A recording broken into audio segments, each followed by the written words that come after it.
Hello BookTube and welcome to Weekly Reads. This is going to be a very salty video, so let's get to it. So, I started the reading week with Dune by Frank Herbert.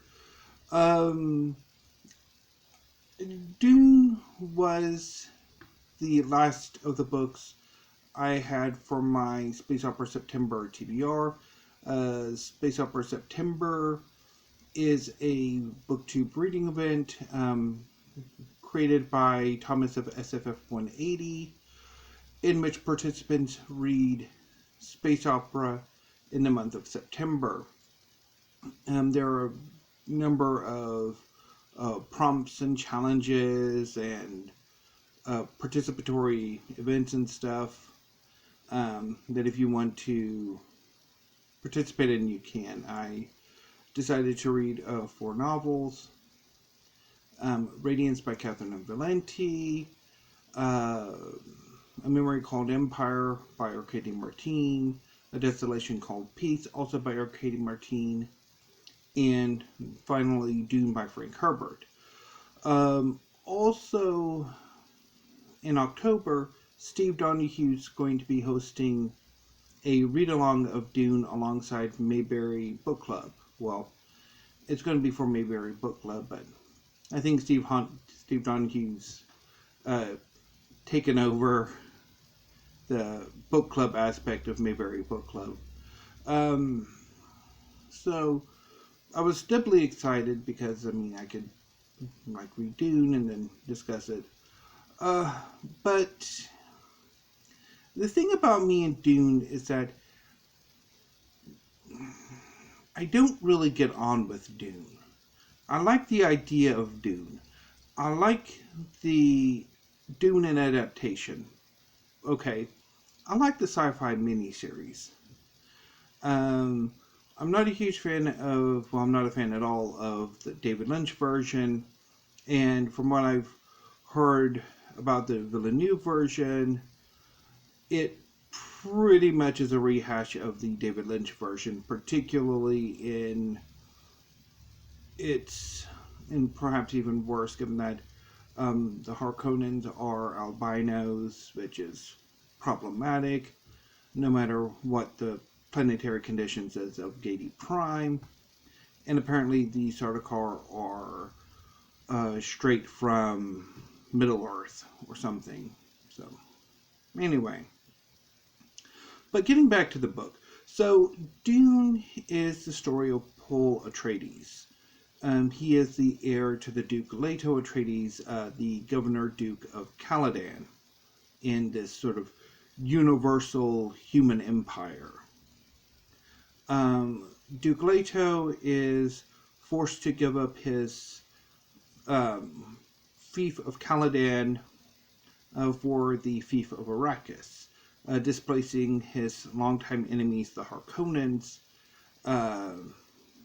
with the governorship of the most important planet in the Empire, even as it is also the least developed planet in the Empire, or one of them.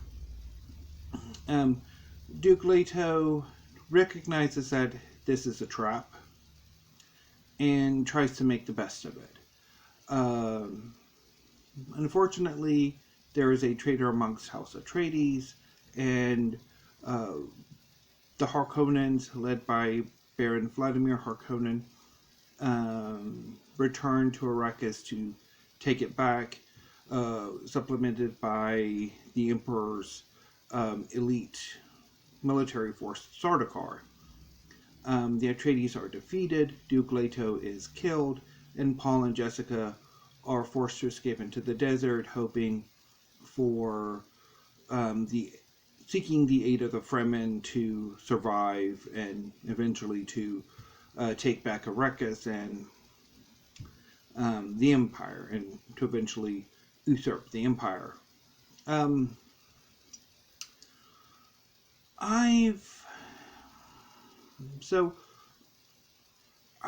not entirely sure how I'm supposed to take Dune, or how I'm supposed to interpret Dune. I'm never sympathetic to the Atreides. I've never been sympathetic to them. I'm more sympathetic in adaptation than I am in the book, because in the book you see how the prophecy that creates Homo Adib is artificial. It is a construct that Jessica and Paul used to manipulate the Fremen. You also see how the good PR around Duke Leto that makes him infinitely better than House Harkonnen, even though there's not really a whole lot you could. The Harkonnens are horrible. But I mean, how much of even Duke Leto's reputation is manufactured and artificial, and how much he is at times, if not in truth, a complete jerk. So I've never entirely been like how to take this, because I've never seen Paul Atreides, except for maybe briefly in the first part of Dune, as in any way, shape, or form heroic. And of course, I mean, that is Herbert's intention. We are not really supposed to see Paul as a hero. He's a villain. I mean, he's a protagonist, yes, but I mean, what happens after the book? I'm not entirely sure billions of lives murdered in your name makes you a hero. I mean, in some sort of classical tragic sense, yes, but really, no. You're a monster. And I've never really, I think it's always a sense that I don't think Herbert takes the criticism as far as he really should. That he undercuts that criticism, that we're meant to be suspicious of heroes and messiahs. But it ends up getting undercut. It's never really taken as far as it should be. And every time I read it, I mean, I find myself honestly liking it less than the previous time I read it, and that's probably, anyway. So, yeah, this was a rather frustrating read, and I can really go on, particularly, I could talk about, like, the presentation of the Harkonnens, and also the Emperor, and, I mean, there are quite a bit of stuff I could talk about, because interpretively, critically, this is a quite rich book. There's numerous ways you can interpret this book. And I might do that in some kind of reaction video to the read-along, because I'm still thinking of doing that. And maybe either reacting after Mayberry Book Club and Steve Donahue have filmed their reaction videos or their initial videos for the week, and then like do it on like Wednesday, or maybe as part of weekly reads or something. I don't know. But anyway, moving on from Dune, I read or reread Night at the Fiestas by Kirstin Valdez Quade. So to reiterate from last week, I first discovered this book about 5 years ago. And this was when I first discovered BookTube. I was watching Simon Savage of Savage Reads do a triad story tag, in which participants will gather a number of short story collections, read the first story in the collection, and based on how you rank those first short stories, you will read the entirety of the collection that you thought had the best first short story. So I thought that was a really neat idea. So I went onto the library catalog of my local library, picked a number of books that the branch of the library that I go to had. I think it was 8 or 10. I often have I overdo it. I always have. So Night at the Fiestas was one of those stories, and I read the first story in this collection, Nemesia, alongside others, and I think I ranked Nemesia either 1 or 2.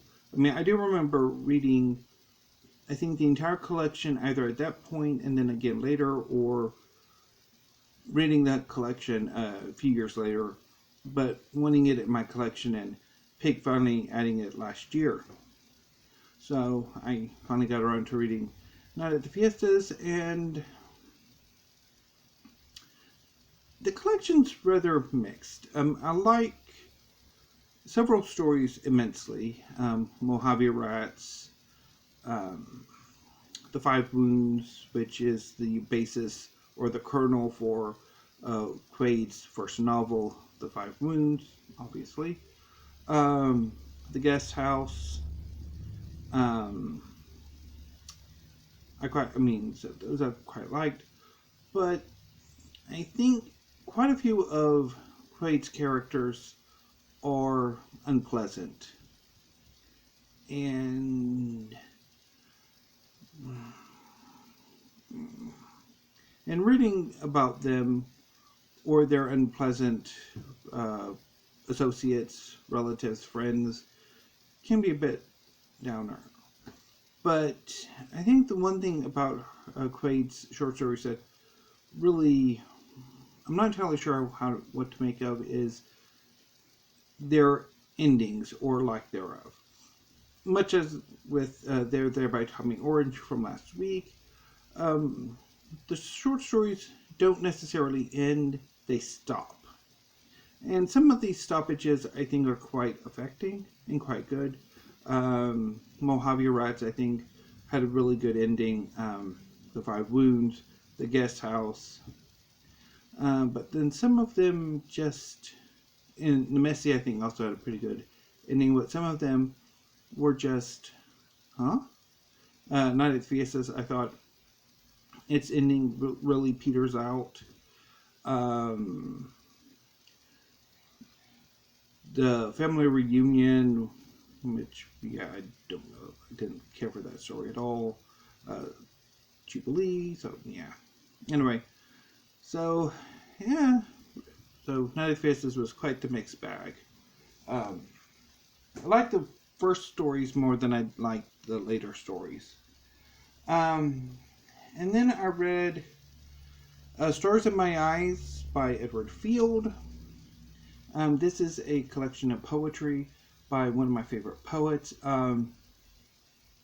So, Stars in My Eyes is in part a selected collection. In the 60s, I'm blanking on exactly when, I want to say later 60s, but it could have been mid-60s. Edward Field wrote a collection called Variety Photoplays, in which the first batch of poems are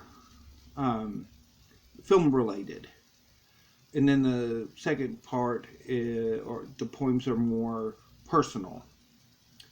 So Stars in My Eyes collects those film oriented or based or inspired poems, as well as adds a few more new poems, although not many. This is really a very slim volume of poetry. So the interesting thing about a lot of the movie poems in here is that they are narrative. And quite good. There are quite a few really good poems in here. I really like, find the table of contents. Whatever Happened to Make Caspar, Stars in My Eyes, Lower East Side, The Life of Joan Crawford, even though if you look at it closely, it doesn't really make a whole lot of sense. I might actually, if I can ever learn to properly read poetry, I might do that for a Poetry Thursday. Mae West, she, Book of the Dead is kind of interesting. The three Frankenstein poems I really like. There's a lot of poems in here I like. But what's really interesting about this particular collection is that it is interspersed with stills and photographs from famous films, as well as famous actors. Like, I think I showed you when I did my book haul on Monday. Like, there's at the end a picture of that famous scene at the end of Sunset Boulevard. There are a number of scenes from Sunset Boulevard. There's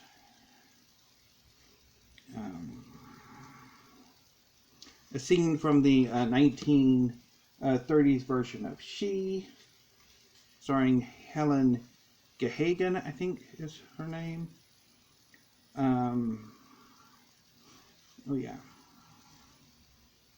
I picked some of Joe Crawford, and another one I'm wanting to show.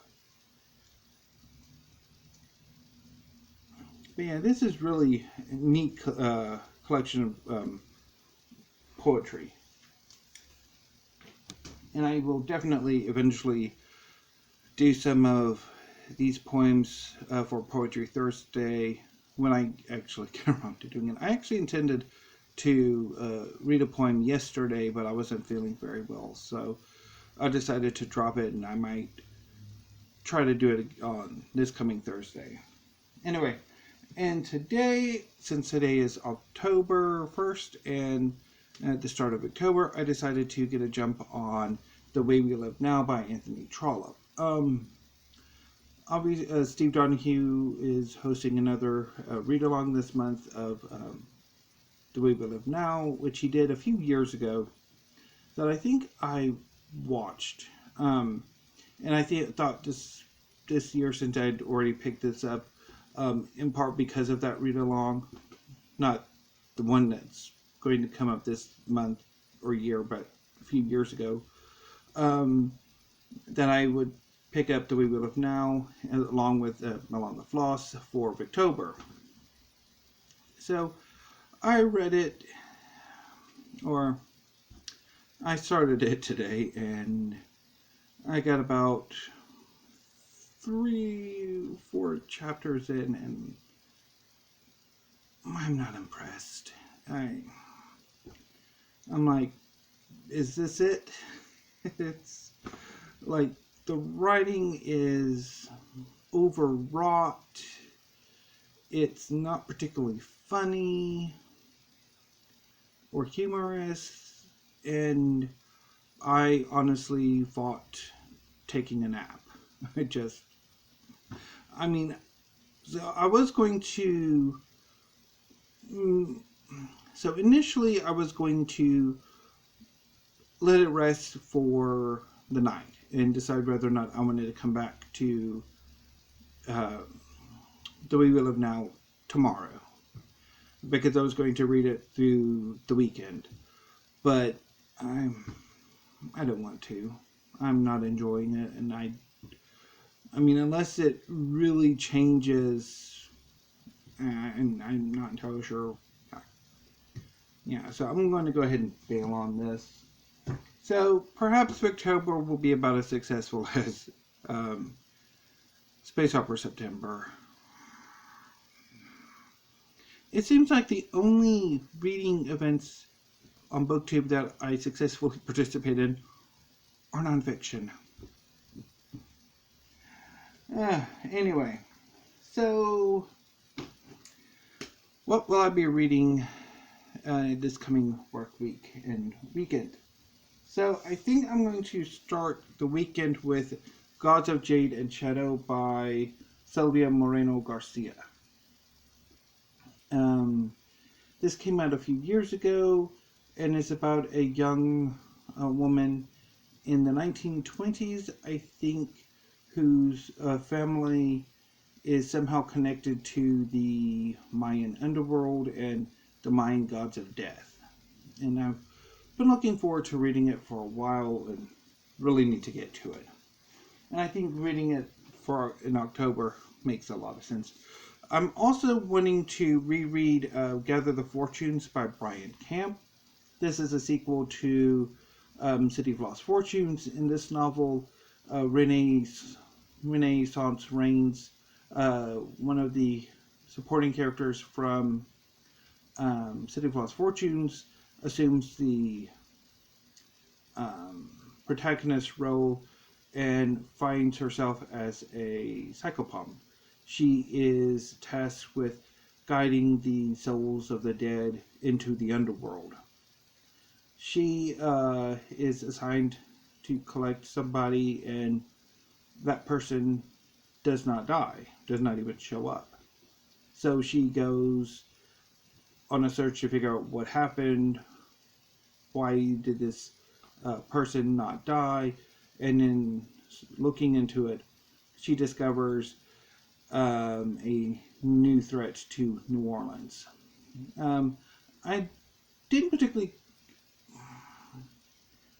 think this book was as good as City of Lost Fortunes, but I'm looking forward to giving it a reread, regardless.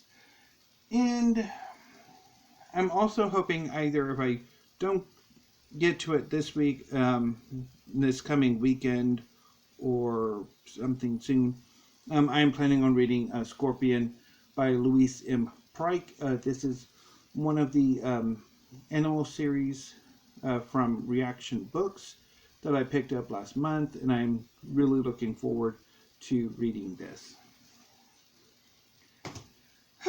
So, speaking of my September book haul, I have 879 books in my collection. So I will definitely be hitting 900 in the next month or two, depending how many books I add. I'm not entirely sure if I'm going to have as big a book haul this month or next month or December. I mean, although I say that and it seems like my book hauls are increasing, which is retail therapy. I've had a rough few months. So, anyway, and buying books makes me happy. Even though, anyway. So, I also, when I went and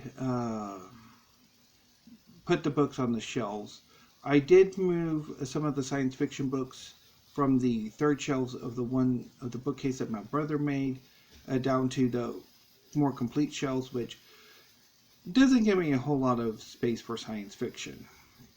So that's something I need to think about.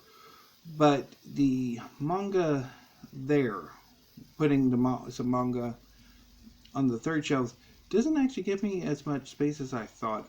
I had hoped that I would be able to place an entire series on one of the third shelves, namely Tsubasa Reservoir Chronicle and Fullmetal Alchemist, but I can only get 20 volumes on a third shelf, so that means I could probably get like Tsubasa Reservoir Chronicle and then